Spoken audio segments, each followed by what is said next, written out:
Hello friends, it's been a while. How have you all been? I've been learning Photoshop and would like to share my learning process with you. Before we delve into Photoshop, it's essential to grasp the entire workflow and distinctions between each category. Without further ado, let's get started.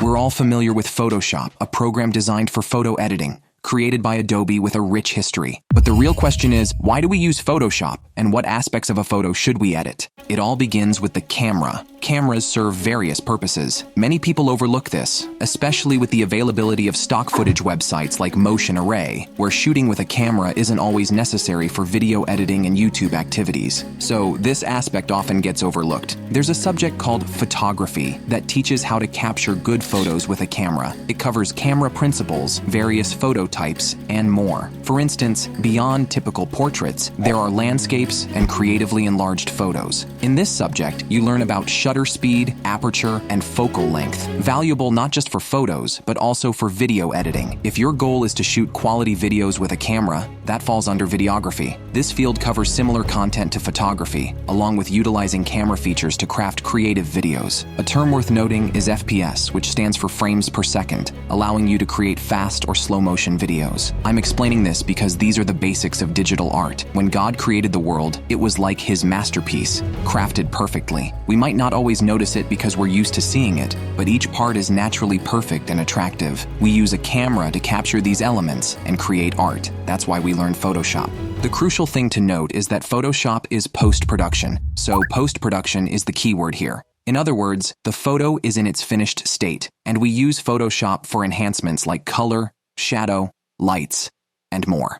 As time passes, technology evolves, and now we have many more features. We can do more than just enhancements, such as combining multiple photos and even creating drawings, like waifus, in Photoshop. In summary, here's how the learning structure looks. Even though we don't cover everything here, I want you to keep these keywords in mind as you study Photoshop. If you ever feel stuck or sense something missing from your artwork, check these keywords and try to learn from them. It will be helpful for your future learning. Now let's explore the real distinctions between Photoshop and Illustrator. To begin, we can classify images into two primary types: rasterized images and vector images. The key distinction lies in how pixels behave when you enlarge the image. Rasterized images, as seen in Photoshop, lose quality as you zoom in, whereas vector images, managed by Illustrator, maintain resolution even when scaled up. Text and shapes are examples of vector images. Text can be enlarged without a loss in quality, and the same applies to shapes. You might be wondering why we don't exclusively use vector images, since raster images lose quality. Shouldn't we just use vectors instead of raster images? And that is actually a good question.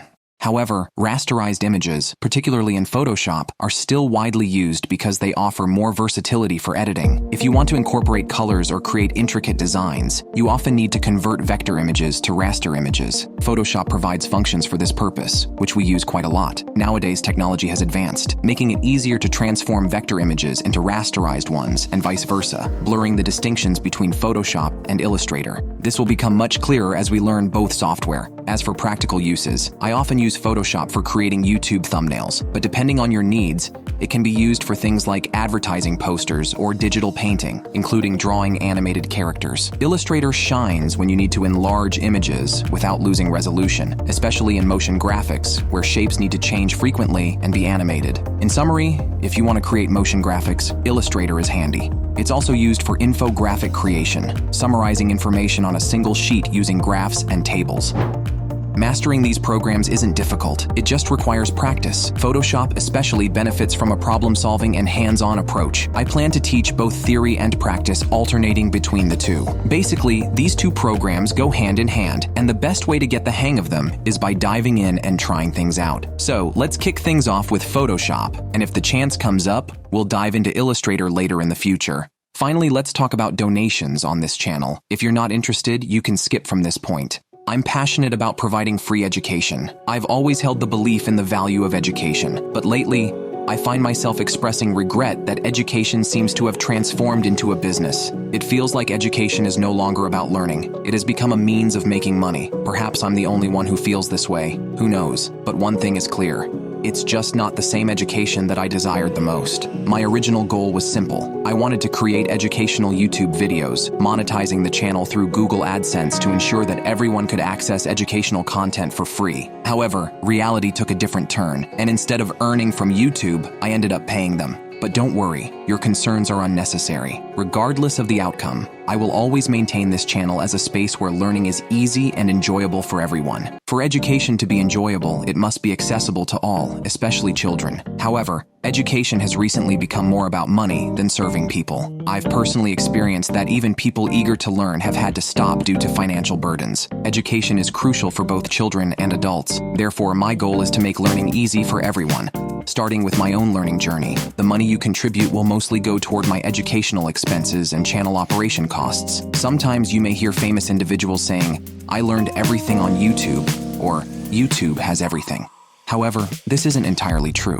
While YouTube can be helpful for learning, it often offers partial education and leans more toward entertainment. As someone learning from scratch, it doesn't offer significant help.